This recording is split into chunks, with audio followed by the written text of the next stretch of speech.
Hi everybody, I am Sabrina Dennis and this is my channel where I talk about all sorts. So today I'm going to be talking a little bit more about who I am and what I do. I think I've alluded to a lot of it recently over some videos. I've talked about being an author of A Piece of the Pie, being a mum, being a director. I'm also the CEO of a charity called First Class Foundation. And yeah, I'm busy all the time, always doing stuff, but I think it's important to share a bit about the process of how I got to be in the position that I'm in today. So here goes. Somebody was asking me the other day what advice I would give to somebody starting out. And I thought, well, do you know how I started out? Because I didn't just start in First Class Legacy and First Class Foundation today. Actually, I didn't even start a year ago. I was always in the background with First Class initially when it was first created. It was created with some great minds, including that of my husband and some of his great friends. And they decided that they wanted to do something, but I wasn't there then. I wasn't involved in it. So business for me never really started until, let's say, 2013, maybe 2012, I would say. And I fell into it by accident. So here's what happened, because I think you need to know what happened. I started baking, but I didn't start baking for a business. I used baking as an activity to engage my children. At the time, I only had two. So my eldest and second daughter, we would do like baking activities. You know those box kits that you can buy? I'd buy the box kits and we'd bake and we'd ice cakes and ice biscuits. And then my daughter decided she wanted to get baptized, and I said, okay, let's do that. And it was a great moment in our lives because we felt, so excited for her. She'd chosen to be baptized in our faith. And I said, okay, as a thank you for everybody to come into your baptism, let me bake some cupcakes. And so I did. And it was really bad. Now I think about it, it was like, I don't even know if they must have tasted okay. But I kind of just did it. I didn't even weigh out the ingredients. I threw them all together in a bowl, mixed it up, put them in the oven. Then I was like, oh, we need icing. And I thought, at the time, I didn't even have the icing bags and all the different nozzles and stuff. I had one, the ones that you get in the free kit. I had one of them. And I baked these cakes and I iced them. And then I took them to church. And there was about 24 cakes, the little cupcakes. And people were like, oh my God, who made these? These are amazing. Can I place an order for some? And I like, place an order for some? How do you, what? I don't even know what that even looks like. Like, I don't know. I threw that together. There wasn't like a thing. It wasn't a plan. It just happened. But nevertheless, I did the cakes. Initially, I just used to do them for people because they would ask me and I just bake a few and it was like, oh, here, I'll have them. I never really put a value on it.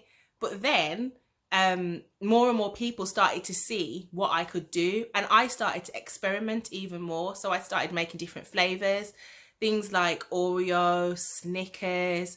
I had a coconut one that had green icing for some reason. I used to do lemon drizzle cupcakes, strawberry and cream cupcakes, all these different flavors. Ferrero Rocher, which was my absolute favorite one. Red velvet, like the list goes on. And I would try, and then eventually I'd take them to market and sell them.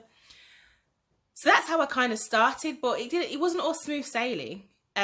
Just because people would buy the product today doesn't mean it's a repeat order. And I think anybody that is in business of baking, doing cakes, can tell you how expensive it can get. So, you buy the cupcakes, then you need cupcake boxes, and then you need like the different things to go on top of them. I have a machine that prints off like edible ink, icing toppers and stuff like that. And I just think that it was hard. I did it, and it served a great purpose at the time because we were just coming out of a period of relaunching First Class, not as the youth network, youth organization, but as a company. And I was a part of that. But I also was baking. I was also still working in the dental nursing profession. That's my qualifications in. And so I was busy all the time. It was an easy road. My oven was constantly on. Things would go wrong, like cakes would bake, and then for some reason, some of the cakes wouldn't come out right. I can remember one time I had an order for like 150 cakes, And I was like at the last like 25, so that's one batch of cupcakes. And the whole mix just was wrong. It didn't rise, it came out bad. I've been up from God knows when to God knows when, putting these in the oven, taking them out, waiting for them to cool. Yeah, it was a lot.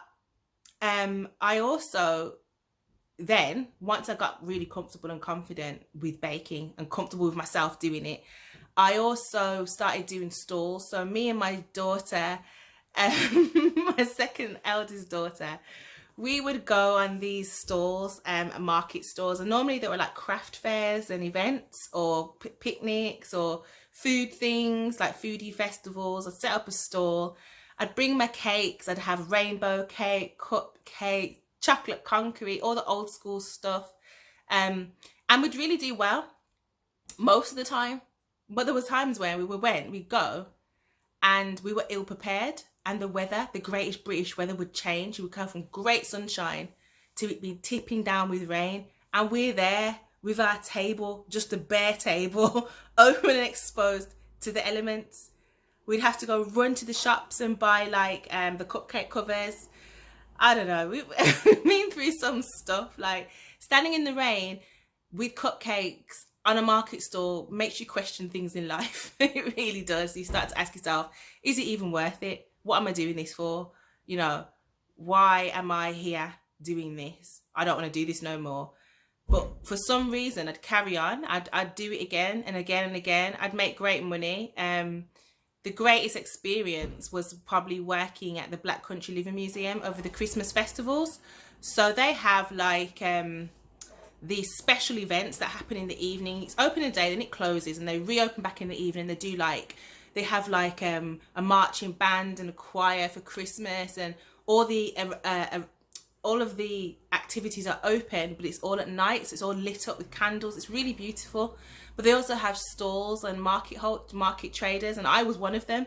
So can you imagine a freezing night in December for 3 consecutive nights, baking trays and trays of just doing chocolate concrete, mint custard and regular custard, having bowls and spoons and napkins and a chafing dish to keep the custard warm and hoping it not split, and all these things every night for 3 nights in a row in December. Freezing cold, dragged my children, we'd all go. My husband would help me set up and set down. The car would be packed. Get home, wash all the stuff out, sanitize it, ready for the next day, and do that over and over again.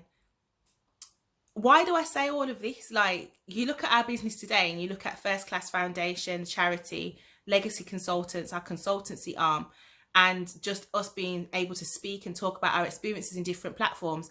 But it's things like that. It's the times when you are unpacking the van and packing back up the car, when you're not sleeping, when you're, you know, baking and baking and baking till your oven blows up. And it happened to me. You're baking and baking and it stops. You know, when you keep going, you have it builds resilience, a resilience that you look back on now and I think, my God, I was crazy doing all that stuff. But it's actually helped me be the person I am today in terms of how I manage our charity, how I CEO that, and how I am senior consultants in Legacy Consultants. It didn't just happen. You know, I think it's a scripture that says you have to study to show yourself approved, but I think experience in life kind of gives you that opportunity to put your foot into things that you probably didn't think you could do. So like now we have staff members, and you know, being a charity is a lot different to being a limited company. We're responsible for so many things. The Charity Commission are not an easy governing body to work, you know, they're easy to work with, but you have to do things properly. You can't just, you know, decide you're not going to do it properly today, or, you know, you receive funding and donations and not declare it. You have to do things properly. And that experience of doing things properly came from standing in the kitchen, making sure all the cakes look the same. It came from icing cakes, icing cupcakes and scraping it all off and starting again. And my children will testify that I stood there on many occasions with 50 plus, 60 plus, 100 plus cupcakes. And if they didn't look the same and they didn't look right, start again, scrap the whole lot and start again. And that kind of stuff is the excellence that I hope that I still work in the business with now. Then, you know, there's days where I make mistakes. There's days where I can't be bothered. This COVID situation's made me not be bothered many times. But I don't know. I think it's really important that we don't, you know, forget and neglect the process to where we got to. Like, I didn't just land today and be CEO of this charity and company from not doing anything, from not having any experience. You know, the baking is just one experience of many. You know, going to uni and studying, looking at health, looking at public health, you know, going and retraining years ago to be a dental nurse when at the time there was so little jobs around and so little opportunities. It was the only thing at the time that I could get my hands into quickly, learn and get a job with instantly. Get paid while I was learning and apply it. And you see all of those experiences of, you know, auditing and controlling and infection control and all that stuff, even though I don't work in that environment anymore, a lot of the practices and principles of confidentiality, for example, apply to my work today. So I'm hoping that this video, even though I'm talking about baking and what's that got to do with anything, really, but I'm hoping that you can see the link, that you can see the connection in... I'm hoping you can see the connection. I think someone dropped something. I'm hoping you can see the connection in starting in one place and it transitioning you to another place, and not being afraid to acknowledge that connection and not be afraid to acknowledge the past. You know, I don't bake as much as I used to. Nowadays, my daughter's taken over the baking with her brownies. I bake when I've got time and when I really want cake. That's when I do it now, as I don't have as much time as I used to. And actually, on request, if somebody asks me, I will do it on request. But now I don't have the space for that. But it's such a vital importance that things are, you know, relatable. This called relative world. Just because I bake then doesn't mean I can't do business now in a different capacity. And I want people to think like this COVID life that we're living at the moment is causing loads of things to change. Like, if you've lost your job and you've been in that job for 25 years or whatever it was, and you've still got another 15 years of working, what can you take away from your experiences in the workplace today that you can apply to something else? It's not the end of the world. There is something out there. It might feel hard, it might not look like it, but there's something there that you can do that can help you to catapult you to your purpose in the future. So don't worry. You know, I thought at the time when I was doing Just Desserts, which is on Instagram, you can still look it up at Just Desserts UK. You'll see the stuff I was doing, the carnivals and the fairs and stuff like that. You know, those times are still important. They're still precious memories to me. They're still valuable. And even though it's not the same as, you know, training a client or putting a project plan together for engaging young people from diverse communities, being able to project plan is the same as being able to project plan. Being able to project plan for that is the same as being able to project plan for a carnival or an event. It doesn't change. Those skills are transferable. So what skills have you got that are transferable? What can you do today that can change your trajectory? You know, it doesn't have to be what you think it is. Well, that was that. Hopefully it was useful. I think it was. I've encouraged myself actually talking to myself today. But if you do enjoy the video, like, subscribe and share. Thank you. See you soon.